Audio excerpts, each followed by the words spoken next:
Okay, here we have our man today. His name is Jim Al-Khalili. He was born in Iraq, but he's a British citizen and he studied in England. And he's supposedly a theoretical physicist, author, etc., etc. I covered that last week, or yeah, last week, I guess. And what do I think of good old Jimmy? Well, I think he's a caricature of a scientist. Why? Because all he's done is learn by rote. He had to get his degree. In order to get his degree, he had to be a yes man, had to be a little choir boy, little altar boy. He's got to repeat what his teachers taught him. And otherwise, he doesn't graduate. He doesn't get an advisor for his PhD. So if he got to the PhD level, it's because, he had an advisor who said, hey, you better fall in line. Then you'll get a job. You'll have a great career. If you buck the trend, if you're against the bishops at the Vatican, you don't get to be cardinal. You don't get to be pope. The only way you get up there is if you bow down to the powers that be. Okay? And so this guy's one guy that bowed down, and now he's got a great career being a popularizer of so-called science, mathematical physics, if we can call that science. And all his explanations are irrational. So all he does is just talk about, what the mathematical establishment believes. Okay. And so that's it. That's essentially who he is. And that's how he makes his money today. And so what happens with Al-Khalili? Well, he wrote a book summarizing essentially what the mathematicians believe today and what they're into. So if you always wanted to know what these guys are into, what does a mathematical physicist do? I mean, what kind of job description does a mathematical physicist have? I mean, you have these guys working in Cambridge, you have them working in Harvard and Stanford and all over the place in every university. What do these guys do? They do equations every day. I mean, they drink coffee. They go to the water cooler and just shoot the bull around. I mean, what do they do? And so he wrote a book, and it's The World According to Physics. Okay? So in that book, again, a popularization, Al-Khalili talks about what physics is all about, modern physics. And we have a problem with that because I mentioned this some time back. We had Max Born, and Max Born said, look, physics has changed quite a bit. He said this in the 60s when he wrote his book, 62 or 68, he wrote a book. And he says that in there. He says, look, physics is not what it used to be. Okay, we went from the 19th century where the mathematical physicists were very naive and they thought it was the end of physics. And it turns out it was just the beginning of physics or mathematical physics, because they invented, in the 20th century, they invented general relativity, quantum, and later on, much further on, string theory. And none of those branches or cults, as I call them, belonged in the 19th century. They had no idea about those things. They just had these what is known as classical mechanics. And with quantum mechanics and general relativity, that all changed. But in what way did it change? Well, it changed as Max Born said, it has become more abstract, especially string theory. I mean, string theory is so abstract that even the great folks who earned Nobel Prizes in the 60s and 70s rail against it, because they're saying, hey, what's this got to do with physics, and what's it got to do with science if science is about proving through experiments, and you can't even run an experiment to prove anything about string theory. It's just some kind of variation of mathematics, but what does it have to do with the physical world?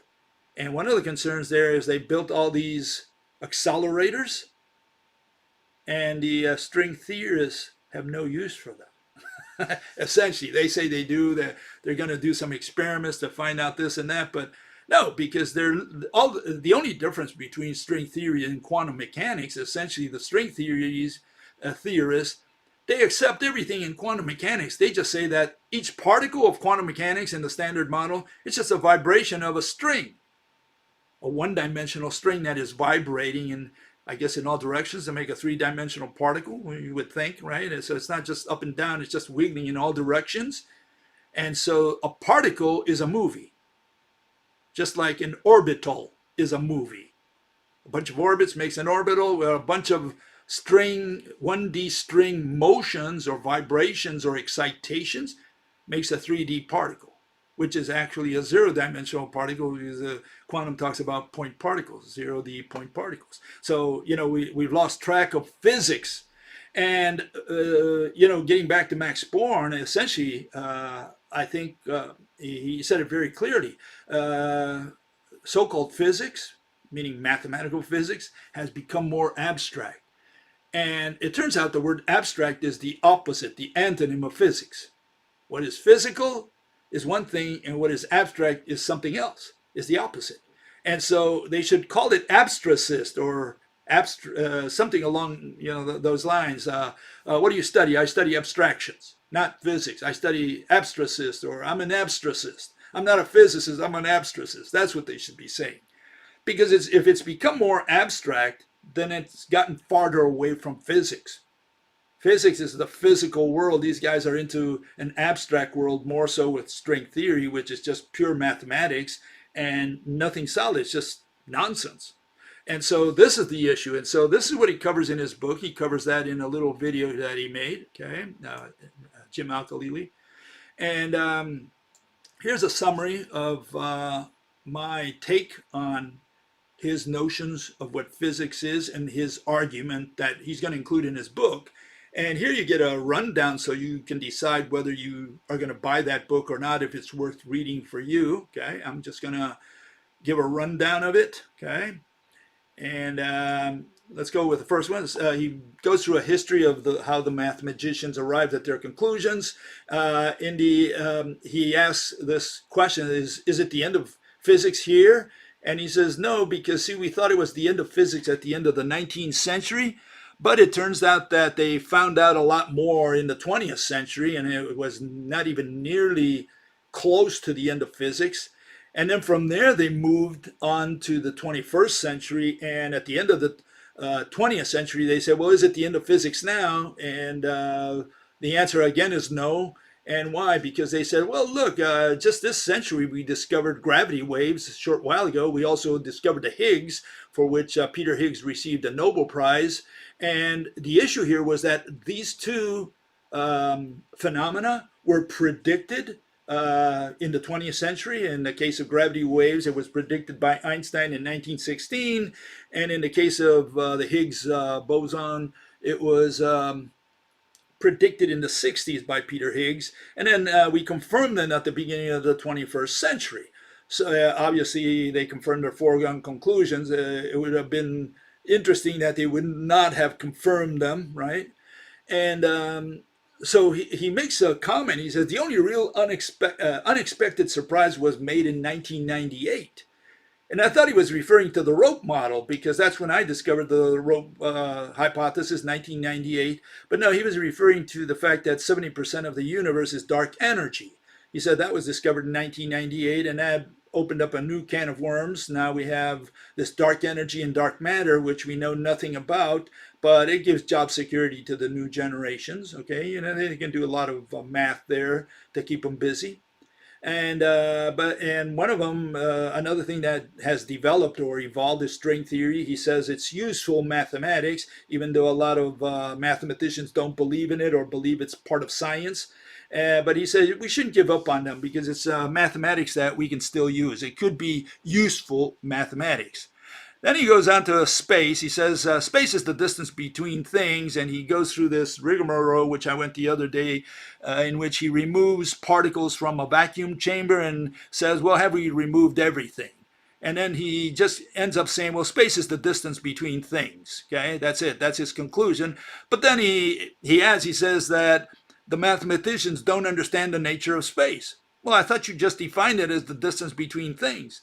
And essentially what he's saying is that's how they use it. So they have no idea what space is to this day. After 2,000 years or more, 3,000 maybe, of talking about space, they still have no idea what space is. He goes on to to talk about quantum mechanics, and he says, extremely successful in depicting and explaining phenomena at all scales. Interesting that he uses the word explaining, because he does make a point of saying that mathematical physics only describes. And then he uses this word explain. So obviously he doesn't understand the difference between an explanation and a description.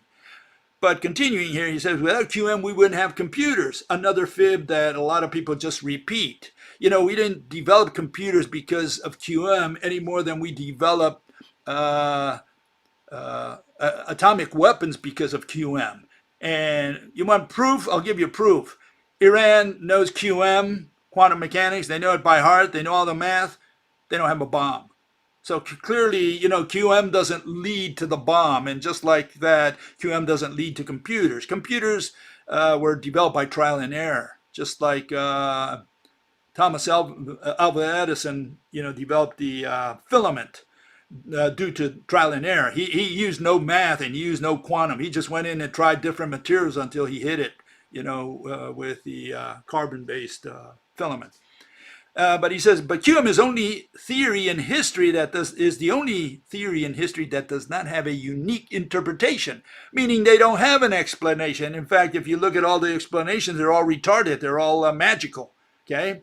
And then he adds, he says, this is a direct quote, we have yet to find the way nature behaves. That means they don't have a theory. There is no such thing as quantum theory. All we have is quantum description, no theory, no explanation whatsoever, because they have no idea how nature behaves. They cannot explain that. And then he says, one of the reasons is that all experiments come out the same regardless of which interpretation you take, whether you take the Copenhagen interpretation or the many worlds, they all come out the same. But they don't help us discriminate between which interpretation is correct. Correct means your opinion. What's correct to you for you is incorrect for me. So correct should not be used. And again, he says they all make the same predictions, which again has nothing to do with physics. Okay. So what's the issue? He brings up the issue that Bohr and Einstein had two different outlooks or ways of looking at physics. Einstein apparently wanted physics to be something that explains something about the real world, whereas Bohr says, you know, you cannot explain the real world. You're asking for something impossible. All we can do is describe it. And here it is. Einstein put that in his book, which he revised all the way till the day of his death in 1955. And he says, if we imagine the gravitational field to be removed, there does not remain any flat space-time, but absolutely nothing. In other words, he thought that space was nothing. That's one issue. And then the other issue it was this fight that he had with Bohr, and it's what is physics about? And here it is. He says, here you see the two philosophies there synthesized.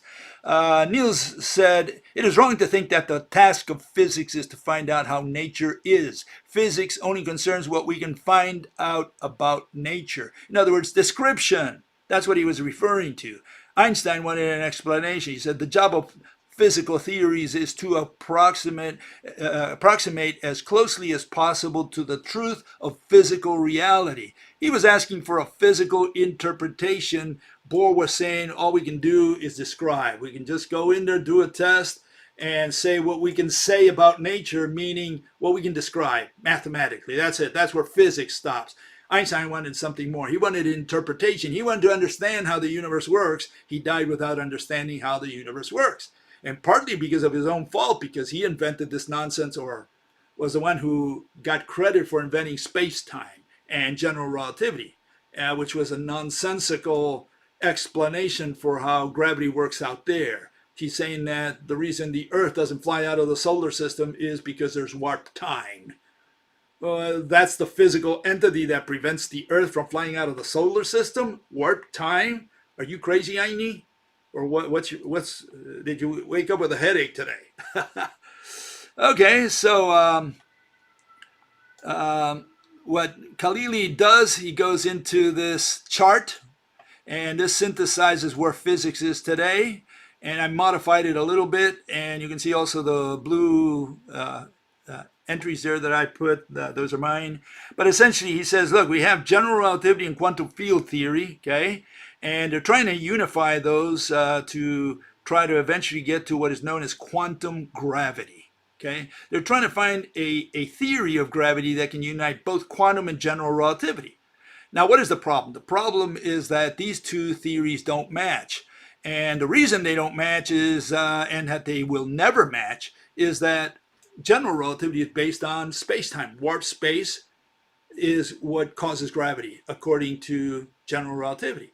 That's nothing at all what quantum says. Quantum says, look, the way it works in the particle world is you throw a particle and you bring the target inwards somehow. So even though you talk about push, pull, whatever, it doesn't matter. The point is these two are two different mechanisms. One says ball on canvas, the thing falls into the depression. The other one says you throw the particle and you bring it in.